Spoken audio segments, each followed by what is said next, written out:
Welcome to Radhe Krishna food. શિયાળામાં પાલકની ભાજી આપણને એકદમ ફ્રેશ મળી રહેતી હોય છે અને માટે જ આપણે પાલકનો યુઝ કરીને ઘણી બધી રેસીપી બનાવતા હોઈએ છીએ. કેમ કે પાલકમાંથી આપણને vitamin A, vitamin C, vitamin કે, આયરન, પોટેશિયમ અને એ સિવાય ફાઇબર પણ મળી રહેતું હોય છે, જે શરીરની સફાઈ કરવામાં પણ આપણને ખૂબ જ ઉપયોગી હોય છે. તો આજે આપણે પાલકનો ઉપયોગ કરીને હેલ્ધી એવી ડીશ દાલ પાલકની રેસીપી બનાવીશું. તો દાળ પાલક બનાવવા માટે દરેક લોકો પોતાની રીતે મનપસંદની દાળનો યુઝ કરતા હોય છે, પણ આપણે આજે ઢાબા સ્ટાઇલ બનાવી રહ્યા છે અને માટે જ આપણે અહીંયા હાફ કપ જેટલી અંદર મગમૂકર દાળ લીધેલી છે અને હાફ કપ જેટલી અહીંયા આપણે મસૂર દાળ લીધેલી છે. તો બંને મિક્સ લીધેલી છે અને બંને ઇક્વલ પ્રમાણમાં તમારે લેવાની છે. અને એમ આપણે અહીંયા પોણી વાટકી જેટલી આ દાળ લીધેલી છે. સાથે આપણે અહીંયા બારીક સમારેલી એક ડુંગળી લીધેલી છે. અહીંયા મેં એને ચોપરમાં ચોપ કરી લીધી છે અને આપણે અહીંયા એક ટમેટાની પ્યુરી બનાવીને આવી રીતે તૈયાર કરી લેવાની છે. તો દાળના વઘાર માટે અહીંયા મેં ઘરની બનાવેલી 2 પેસ્ટ લીધેલી છે. એમાં એક પેસ્ટ છે લસણ અને લાલ મરચાંની પેસ્ટ, અને બીજી મારી પાસે જે પેસ્ટ છે એ આદુ અને મરચાંની પેસ્ટ છે. તમે એની જગ્યાએ આદુ, લસણ અને મરચાંની ફ્રેશ પેસ્ટ પણ યુઝ કરી શકો છો બનાવીને. મારી પાસે આ તૈયાર છે તો અત્યારે હું એનો યુઝ કરી રહી છું. હવે આપણે એની અંદર જે પાલક યુઝ કરવાની છે, તો અહીંયા મેં 250 ગ્રામ જેટલી પાલક લીધેલી છે અને એને મેં બરાબર 2 થી 3 વખત પાણીથી ધોઈ લીધી છે અને કોરી કરી લીધી છે. તો અહીંયા આપણે 250 ગ્રામ જેટલી પાલકને એડ કરીશું પોણી વાટકી દાળની સામે. હવે એને આપણે એકદમ સરસ બારીક ચોપ કરી લેવાની છે. તો પહેલાં આપણે થોડી થોડી પાલક લઈ એને સરસ બારીક ચોપ કરી લઈશું.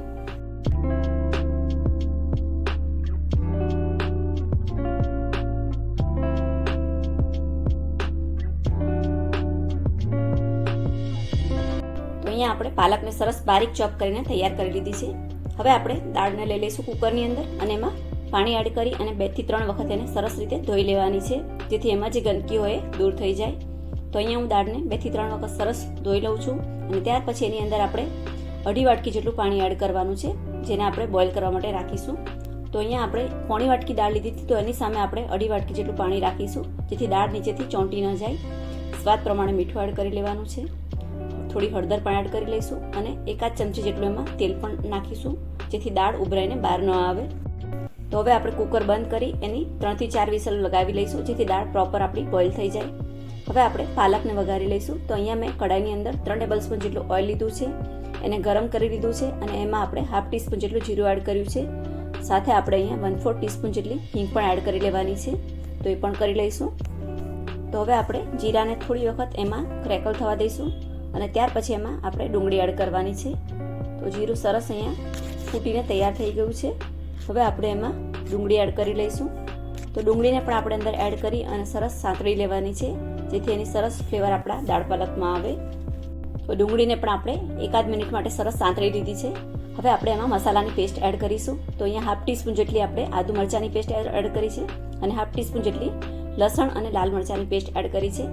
એને પણ ડુંગળી સાથે થોડી સાંતળી લઈશું, જેથી એની ફ્લેવર પણ સરસ આવી જાય દાળની અંદર. તો અહીંયા આપણી પેસ્ટ પણ સરસ સંતળાઈ ગઈ છે. હવે આપણે એની અંદર સૂકા મસાલા બધા એડ કરી લેવાના છે, તો એ કરી લઈશું.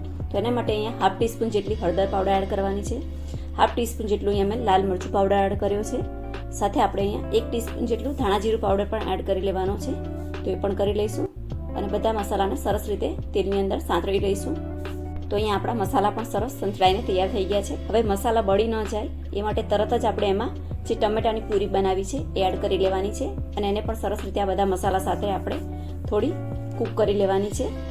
તમે જોઈ શકો છો એકદમ સરસ આપણી ગ્રેવી તૈયાર થઈ ગઈ છે દાળ પાલક માટેની.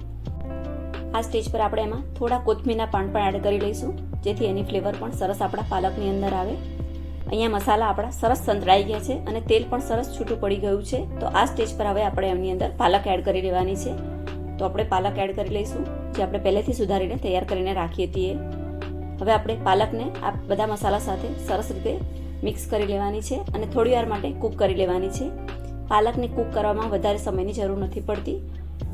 તો પહેલાં આપણે પાલકને સરસ રીતે મસાલા સાથે મિક્સ કરી લઈશું અને ત્યાર પછી એને 1 મિનિટ માટે આપણે આવી રીતે સાંતળતા રહીશું અને ત્યાર પછી 2 થી 3 મિનિટ માટે જ આપણે પાલકને કૂક કરવાની છે ઢાંકીને. જો પાલકને આપણે વધુ વખત કૂક કરીએ તો એમાંથી જે આપણે ન્યુટ્રિયન્ટ્સ મળતા હોય એ બધા આપણને મળતા નથી હોતા. તો પાલકને વધુ વખત કૂક કરવાની નથી હોતી, માત્ર એને 1 થી 2 મિનિટ માટે જ આપણે કૂક કરીશું. તમે અહીંયા જોઈ શકો છો સરસ પાલક પણ આપણી 2 મિનિટ માટે કૂક થઈ ગઈ છે અને આપણા મસાલામાંથી તેલ પણ સરસ છૂટું પડી ગયું છે. તો પાલકને આટલી જ આપણે કૂક કરવાની છે અને એની બીજી જે કુકિંગ પ્રોસેસ છે આપણે દાળ સાથે કરીશું. તો અહીંયા આપણે પાલકને સરસ કૂક કરીને તૈયાર કરી લીધી છે અને બીજી સાઈડ આપણી દાળ પણ સરસ બોઇલ થઈને તૈયાર થઈ ગઈ છે. તો હવે એ દાળને આપણે પાલકની અંદર એડ કરી લઈશું.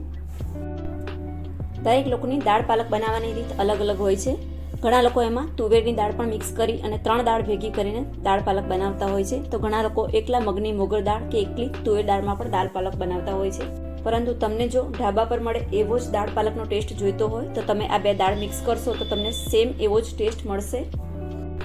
આ સિવાય આ દાળ બનાવવા માટે તમે પહેલાં દાળને પણ સરસ મસાલા સાથે કુકરમાં વઘારી શકો છો અને પછી પણ પાલક એડ કરી શકો છો. તમે ઈચ્છો તો એવી રીતે પણ બનાવી શકો છો. પણ આ ઢાબા પર જે બને છે તમને એ મેથડથી અત્યારે હું બતાવું છું. ઢાબા પર સેમ આ જ મેથડથી બનતી હોય છે. પહેલાં દાળને અલગથી બોઇલ કરવામાં આવે છે અને ત્યાર પછી એમાં પાલક વઘારેલી જે હોય એની અંદર દાળને એડ કરવામાં આવતી હોય છે. અને તમને જો પાલક અને મગની દાળનું શાક જોઈએ તો એની રીત પણ અલગ છે. એમાં પાલકની ક્વોન્ટિટી વધારે હોય છે અને મગની દાળનું પ્રમાણ ઓછું હોય છે. તો એ શાક પણ અલગ રીતે બનતું હોય છે. આ આપણે દાળ અને પાલકની રીત બતાવેલી છે. મગની દાળ અને પાલકનું જે શાક બનાવતા હોઈએ છીએ એનો કલર એકદમ થોડો ગ્રીનિશ પડતો હોય છે કારણ કે એમાં પાલકનું પ્રમાણ વધારે હોય છે, જ્યારે અહીંયા આપણે દાળનું પ્રમાણ વધારે રાખેલું છે. હવે આપણે શાકની કન્સિસ્ટન્સી પણ સેટ કરી લેવાની છે. જો તમને દાળનું કન્સિસ્ટન્સી કેવી જોઈએ છે એ પ્રમાણે તમે પાણીનું પ્રમાણ અંદર વધારી કે ઘટાડી શકો છો. સ્વાદ પ્રમાણે મીઠું પણ એડ કરી લેવાનું છે અને છેલ્લે ગરમ મસાલો પણ એડ કરી લેવાનો છે અને થોડી વાર માટે આપણે એને 2 થી 4 મિનિટ માટે કૂક કરી લેવાનું છે. તો તરત જ તમારી આવી દાળ પાલકની રેસીપી સરસ તૈયાર થઈ જશે. તો અહીંયા સરસ આપણે 3-4 મિનિટ માટે દાળ અને પાલકને સાથે કૂક કરી લીધું છે અને દાળ પાલક આપણી બનીને તૈયાર છે. દાળ પાલકને આપણે એક સર્વિંગ બાઉલમાં લઈ લઈશું. તો તમે ઈચ્છો તો આની ઉપર ફરીથી પણ એક તડકો લગાવી શકો છો, જેમાં તમે લસણ અને લાલ સૂકા મરચાંનો ઉપયોગ કરી અને ફરીથી એક તડકો લગાવશો તો ઉપરથી તમને દેખાવમાં એકદમ સરસ ટેમ્પટિંગ લાગશે. અત્યારે મેં એમાં તડકો નથી લગાવેલો. હું અત્યારે એમાં માત્ર બટર એડ કરી રહી છું. એનો ટેસ્ટ પણ ખૂબ જ સરસ આવતો હોય છે. તો એકવાર આ રેસીપી તમે જરૂર ટ્રાય કરજો અને તમને આજની આ રેસીપી કેવી લાગી એ મને જરૂર કમેન્ટ કરીને જણાવજો. જો રેસીપી ગમી હોય તો વિડીયોને લાઇક અને શેર જરૂર કરજો અને મારી ચેનલને સબસ્ક્રાઈબ જરૂર કરજો. Thank you for watching.